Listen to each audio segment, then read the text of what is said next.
All right, what's going on, guys? It's Amon-Rellik, the guy say Amon-Rellik Gaming. We're back in more. You know what it is? V Rising. We're gonna go through a nice, no nonsense tutorial today.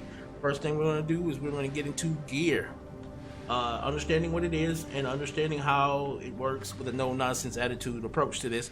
Because I could go into the whole thing of, you know, each tier will give you, you know, a certain percentage of physical power and things of that nature, but that's obvious. You're going to want to keep getting higher and higher tier weaponry. But these I don't consider weapons. I don't consider weapons because they are more, as you can see, it says physical damage to minerals for the mace, physical damage to creatures. Like, that's going to be like deer, you know, wolves, stuff like that. Axes, physical damage to wood.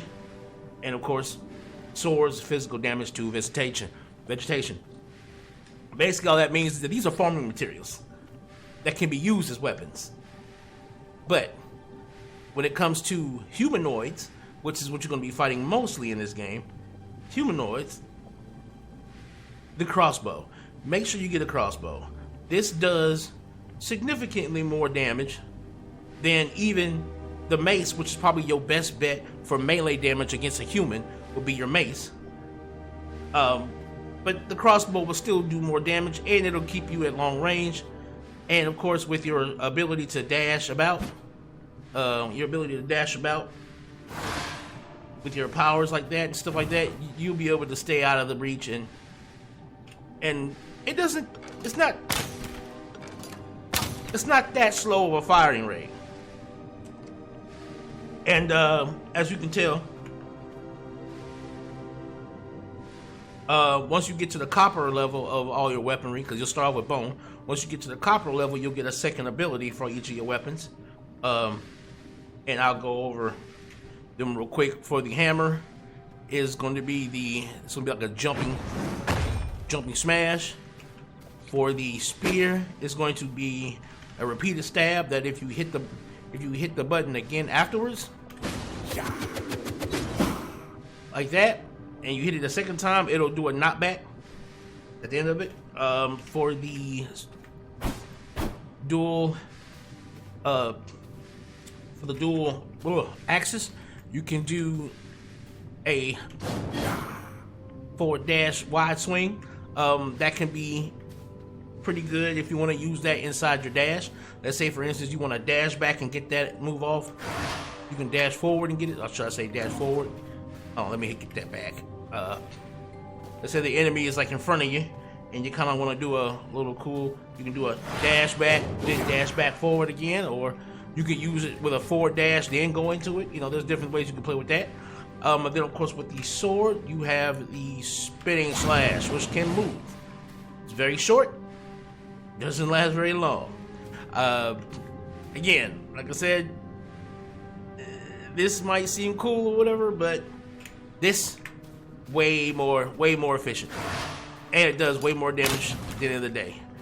You can move around. I mean, of course, you have to stop as you're attacking, but you're gonna do more damage per hit.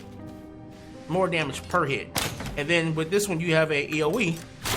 You can drop down, and that AOE will slow the enemy for a couple of seconds as well.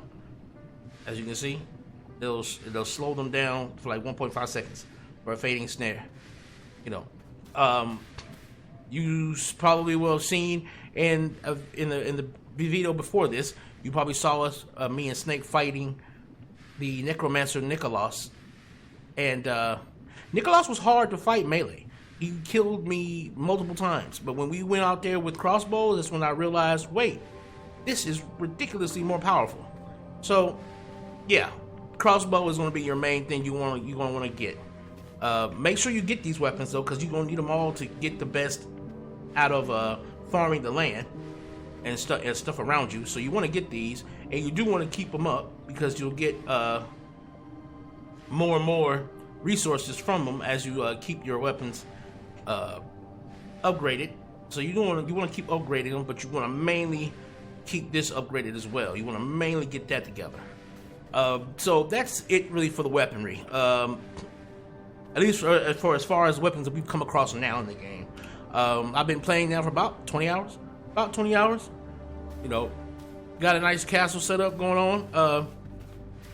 Real quick, when it comes to your layout in your castle, you're gonna need to make rooms, separate rooms for each type of station. So like as you can see, this is a workshop station, right? These are all workshop style stations, and it'll tell you what kind of station it is when you go up to it, except for this one. This one's a tailor, but I haven't made a room yet for a tailor station, right? And you're gonna need to make sure there are floors when you're building in this workshop flooring, alchemy flooring. So all of my alchemical stations are all in this room. My 2 alchemy tables and the blood press, which is considered an alchemy resource, is all in this room, so I can get both buffs, because you can get a buff that of course increases the rate of time that it takes to craft things, and of course a cost effective way to craft them if they're on matching floors. But every piece has to be matching in the room. So as you can see, make sure you read that. It says if all floors in the room are alchemy floors. So you can't just have regular, like a half floor and then the other half be alchemy floors. All the tiles in that one room have to be that. So remember that just remember that when you're building your castle. All right. Next, we're going to be talking about blood pool, the ways you can get blood, the types of blood there are that I've currently come across, and of course what it all means at the end of the day in terms of fine-tuning your blood drinking and making it work for you. See you in a sec. All right, this section we're going to be talking about garlic exposure. I was able to get this to happen, so I wanted to make sure I did this before I got rid of it. Garlic exposure, it is what it is. You can see there, read what it says on the screen there, but mainly you're going to get this up north in the, you're going to first encounter it more than likely up north here in the Dunley farmlands area. You're going to encounter it a lot up here. Mainly you just don't want it to stack, because as it stacks, as you can see, it can stack up to 100, and each time, and for each stack, you can get 1% more damage done to you, and your damage output drops by 0.5 every stack. So this thing gets worse and worse and worse as you remain around it. You can of course build resistance for it. You can build it again, like you can build it with silver as well. Silver exposure is the same way. Holy radiation, burn, and like of course enduring the sun, stuff like that. Those different debuffs as well, I'll go over them as I encounter them more. I haven't encountered any of those particularly just yet, but in this video I want to make sure I got this in there. All right, on to the next thing.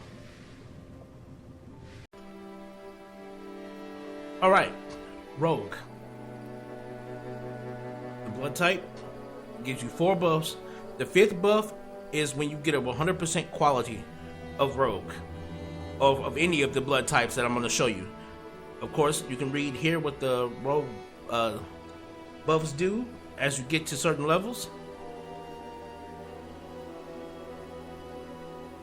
I would say for this is more of likely good for, this is good all around for either whether it's melee or range builds you're going for. This is good for both.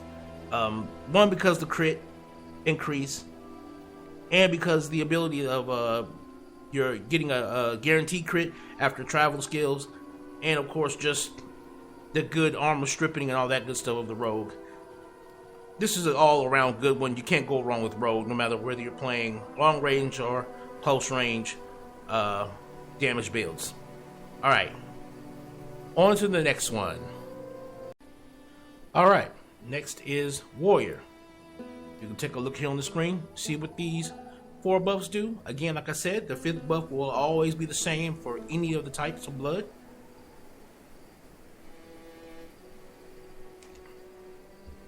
Each separate individual enemy has, of course, a different blood quality percentage. Of course, the better the blood quality, the higher up the tier you go in terms of your buffs.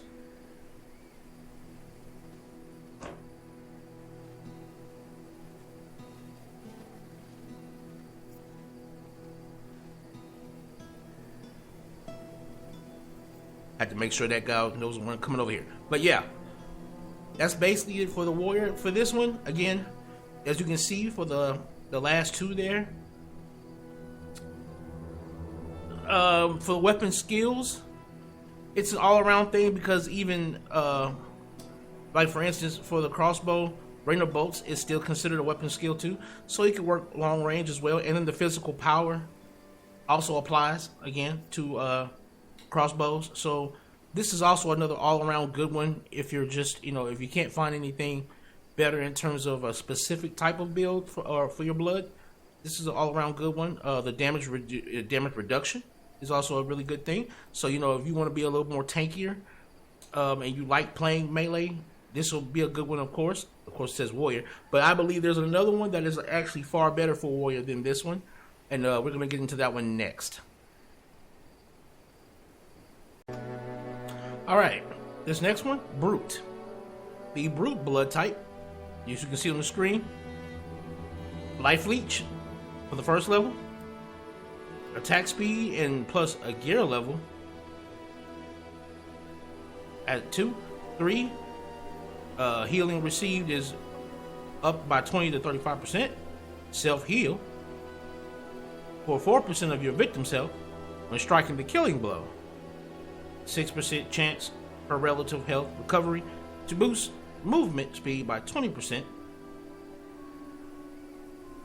And damage of primary attacks by 25. Now, of course, this buff, like all number 5s, buffs everything by 30%. This is the one you want if you're going to go purely melee. If you're going to go purely melee, this is the buff you want. A bunch of life steal, a bunch of healing. It'll allow you to heal through damage as well. But again, these can also be relatively well used for the crossbow as well. These are those three, rogue, warrior, brute, will be the 3 most common types you'll come across outside of the creature one. And we'll go through the creature one right now, I believe. Just doing this, but I'm strong enough to deal with them. There we go. Alright. Creature blood. 3 to 15% movement speed for the first. 10 to 25 sun resistance. 10 to 20% damage reduction for the third. 150% increased health regeneration for the fourth one. This is pretty good if you're having trouble, if you're having trouble surviving or dealing with the sun as a whole. That damage reduction, that health regeneration, that sun resistance, and that movement speed is just going to help you all around survive in the world. It's an all around good survival one. It's what you want to do outside of being frailed, and I'll show you what frailed is right now. Let's see, I eat this rat, right? Now you see it has big X, frail blood. I get no buffs whatsoever. So even if, the creature one isn't going to help you in any real combat situation, at least not truly, you might want it anyway just to be able to survive out here a lot better until you can get, some better buffs from these guys. Like, let me see here. So I'm going to grab one of these guys and I'll see you in a second for the next one. All right. Next is worker blood. As you can see, you have a very, very scared woman, an innocent woman, and you'll come across innocent people who have worker type blood. As you can see, the first level gives you better resources per yield when you hit whatever your resources are. Increased damage against those objects. Increased mount for your horse. Mount Gallop, 3% chance to instantly destroy a node and trigger a burst of speed. So this is great for your gathering, of course. And of course, again, the higher tiers.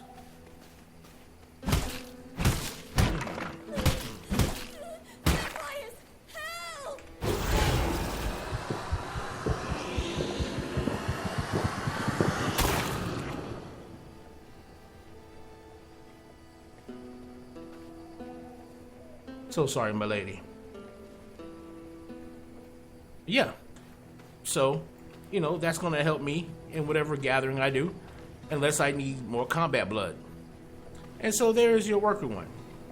And now we'll be going on to our final, at least the final one I know of, and that is Scholar blood. Alright, I tried looking for the final blood type, but after an hour running around, couldn't find them. But on the map here, they would be, you can encounter them anywhere around here in the midsection of the Dunley farmlands. And the buffs they'll give you is the first one will be a buff to your spell power. The second one will be a buff to the cooldown. It'll buff your cooldown for your spells. The third is a life leech on spell hits, similar to brutes on physical hits. And the fourth one will be, there's a chance that it'll reset the cooldown completely when you use a spell. So, and the way you'll know who they are is because they'll look like nuns dressed in white. It'll be ladies dressed in white, and they look like nuns when you see them. You'll know them when you see them. But that'll be the fourth one. And again, like I said before, percentages will the percentages will be random, and so you'll have to just pick the kind you want, and of course figure out between the blood type and the percentage, and choose from there. Beyond that, servants give you the ability to send your servants out to go out and farm for you.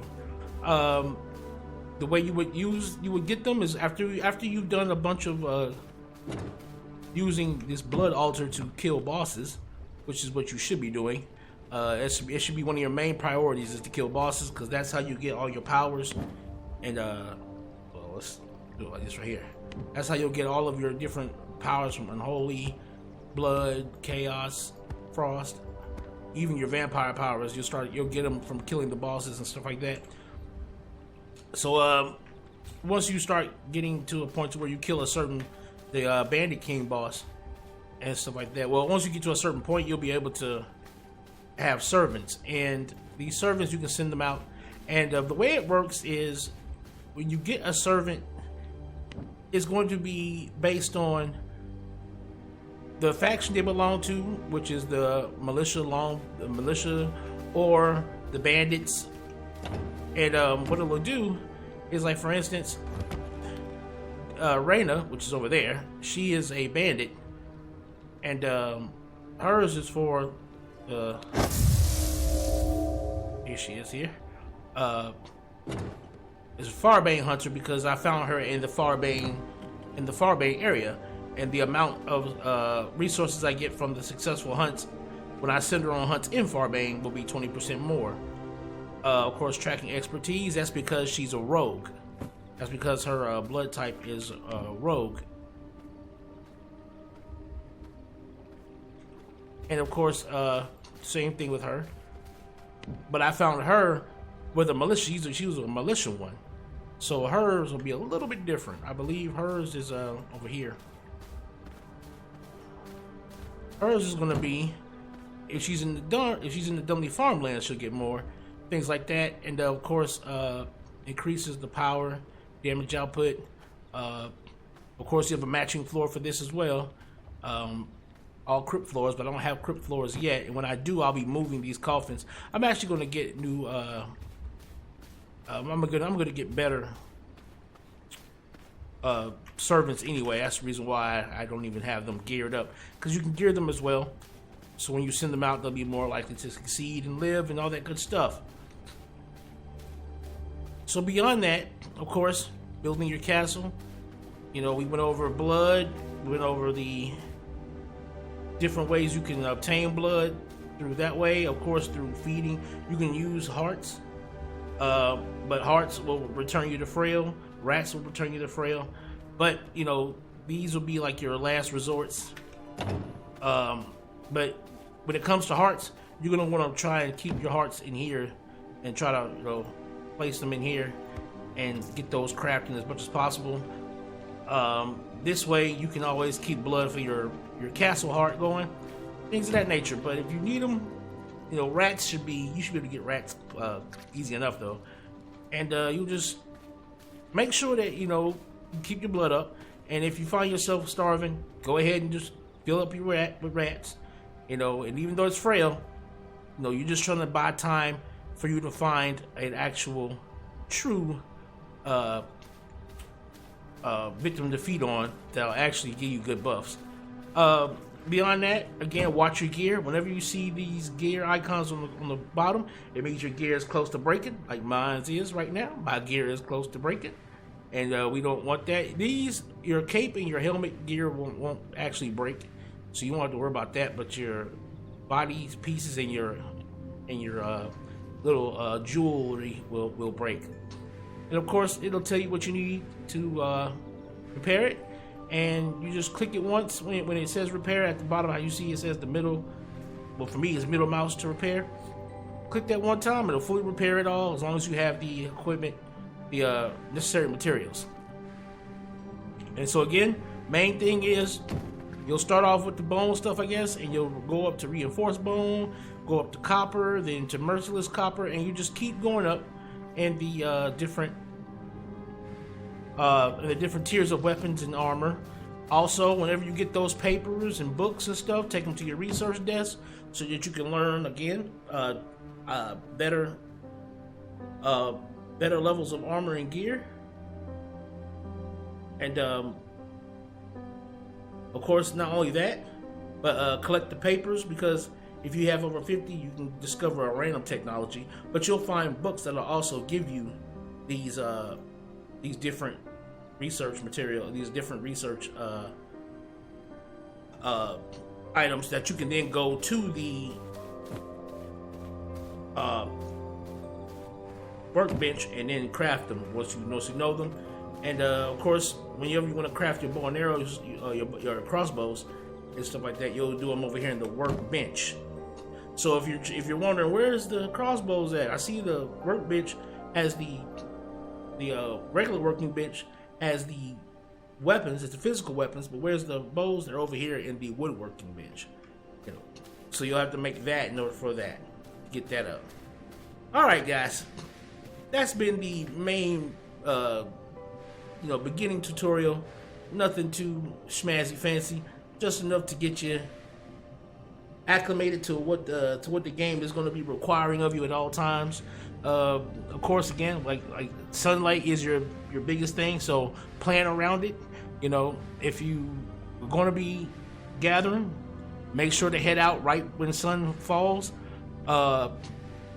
Again, use your way gates as a good thing. Like, let's say, for instance, you want to gather down here, but you want to get the worker buff, which right now the only worker buffs I've found are up here in the farmlands. Well, what I would do is I would teleport from here up here. I would find a farmer, a good farmer. I would feed on his blood. Then I would teleport back down here. I would come back to the teleporter and teleport back down. Now, understand something. Whenever you have any type of resource in your inventory, you see it says cannot be teleported? Yeah. So you can't have any resources in your inventory when you want to teleport. So you would go up there simply to get that buff. Then you would immediately teleport to wherever it is you want to gather, and then you'll start gathering there, because at that point you're going to have to run it all back on foot. I'm Amon-Rellik the Godslayer. Amon-Rellik Gaming. Hope you guys enjoyed this tutorial. I tried to keep it as concise as I could, but I wanted to get a lot done in one video. And I hope you guys have enjoyed the series, and I hope you guys are enjoying the channel as a whole. Like, comment, subscribe, and tell your homies I'm out.